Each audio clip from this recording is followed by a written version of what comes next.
Hello my tennis people, Eric Clagan with Primal Tennis. After an entertaining and suspenseful tournament, let's take a look at the 10 things we learned at the 2023 US Open. And number 10, Alexander Zverev. I saw enough from Zverev this tournament to say he's the 4th best tennis player in the world at the moment. And I gotta say how awesome it is to see him fully recovered from that devastating ankle injury he had last year. And he had an epic battle with Jannik Sinner, the longest match of the tournament, which lasted 4 hours and 41 minutes. I think it slowed him down a little bit against Alcaraz, but a great job making the quarterfinals. And number 9, Next Gen, where are you? And we just saw another awful performance by the Next Gen, the New Gen, whatever you want to call them, excluding Rublev and Alcaraz. But what the heck is going on with Rune, Casper Ruud, Tsitsipas, FAA, and Khachanov? Now, Sinner actually had the best tournament of these guys, and I don't want to beat up on him too bad, but he was much better in 2022 when he made 3 quarterfinals.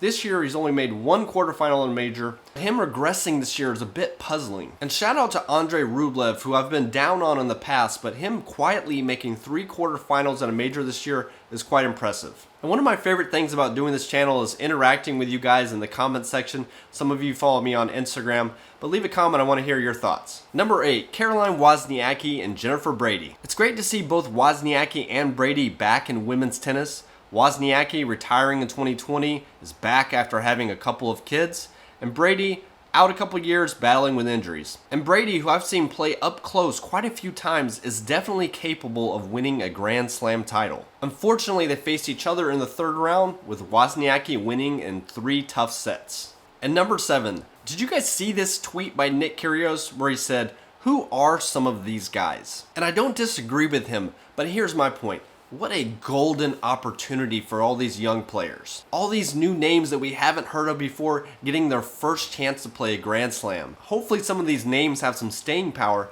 but tennis is wide open with opportunity for anybody who wants to step in and take it. And the money inside the top 100 and the money inside making a Grand Slam is so much more significant than being outside the top 100. So dreams are coming true right now. And number 6, the American revival we've all been waiting on. Now this tournament was the 20th anniversary since Andy Roddick's 2003 US Open title, the last time an American man won a Grand Slam, and well, now it's going to be 21 years. But on the men's side, 3 Americans made the quarterfinals, including Ben Shelton making the semifinals, and in my preview of the tournament, I predicted Ben Shelton to make a run here. That was awesome to see. And on the women's side, 2 Americans made the semifinals, Coco Gauff and Madison, of course with Coco winning the entire tournament.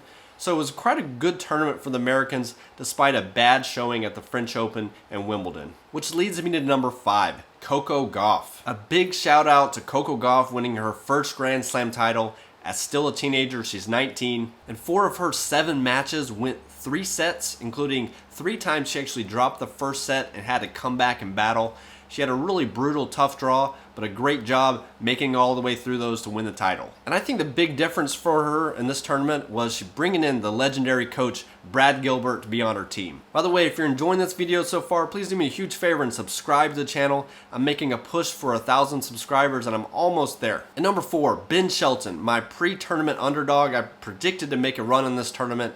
It was awesome to see what my eyes were telling me come to fruition on the court, which is that he's a big-time player, a gamer, and big players come up big in big moments. And no, I didn't think he could win this tournament. I didn't think he could beat Djokovic, but he does have the best serve on tour, and now he needs to take some time to work on his deficiencies, which got exposed against Djokovic, especially his backhand, his volleys, and his return of serve. Number 3, Carlos Alcaraz. A little bit of a disappointing tournament for Alcaraz, the defending US Open champion, and just coming off that Wimbledon title, losing and getting beaten up by Medvedev like that, I just didn't see coming. But what I did see is the most talented player I've ever seen at age 20. That's including the big 3 compared to when they were 20 years old. My question to you guys is, where does a player who seemingly has all the tools, where does he improve? Let me know in the comments.